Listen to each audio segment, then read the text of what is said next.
قال شو بدهم يروحوا يقعدوا على طاولة المفاوضات بيلبق لهم. انت تخيل ايران، امريكا، نووي، صواريخ، حلف الفاتو، قال فاتوا بالحيط.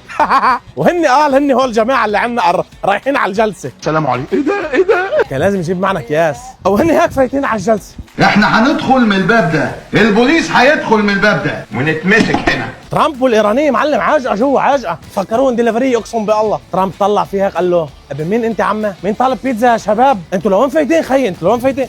انتوا شو ضايعين بينالتي؟ انتوا لوين فايتين خيي؟ ايوه تايه. ايه على سامي الجميل بده يروح يفاوض معهم سامي الجميل. اي مفاوضات عم بتصير بغياب الدوله ما بتعنينا. يا جرستنا قدامك يا ترامب. سامي الجميل هو فايت بده يفاوض بيقول لهم شباب حدا معه شارج ايكوس؟ لانه ابن عمي نديم ضيع لي اياه وهو عم يلعب بادل. اقسم بالله العظيم. صاحبي انتوا عن جد مفكرين حالكم قوايا وبتخوفوا؟ انتوا من الهامستر اذا مرق من حدك بتخاف منه. عن جد بدكم تقعدوا على طاوله مفاوضات؟ كبيركم تقعدوا على طاوله زهر. جيب الطاوله يلا هات لنفاوض. دشش يوسف الرجي. معي خبر كان فدغنا. هيك هن ناويين يسكروا الحدود. طاوله الزهر بدهم يكمشوا الاسرائيلي خشب. حبيبي نحن اللي منفاوض. بسلوا ايده للايراني اللي وقف الحرب على لبنان، وانتوا كلكم من الالهه امون الى مامون طلعتوا وقلتوا لا ابروهن. سنيه بيروت اقتلوهن، مسيحيه عين سعاد اقتلوهن، مستعدين نقتل الكل بس نخلص من هيدا الحزب. شد همتك اكثر توصل على كاس العالم اللي طلعوا الايرانيه اللبنانيه اكثر منكم. تتذكروا لما قلتوا قرار الحرب والسلم بايدينا؟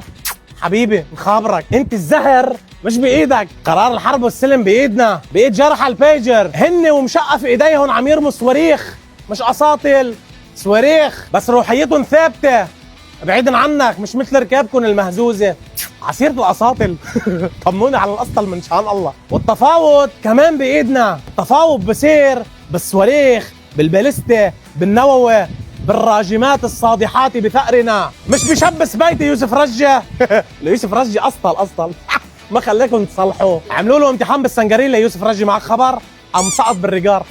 سقط علامي والله. حل عني بقى اتركني. زلمه ضروري تتبهدلوا كل مره انتوا، ضروري ضل بهدل فيكم. مجددا اهلا وسهلا بكم في مدرسه علي برو للتربيه والتعليم. نخابرك اللي رايح تفاوض، نخابرك فيما بعد.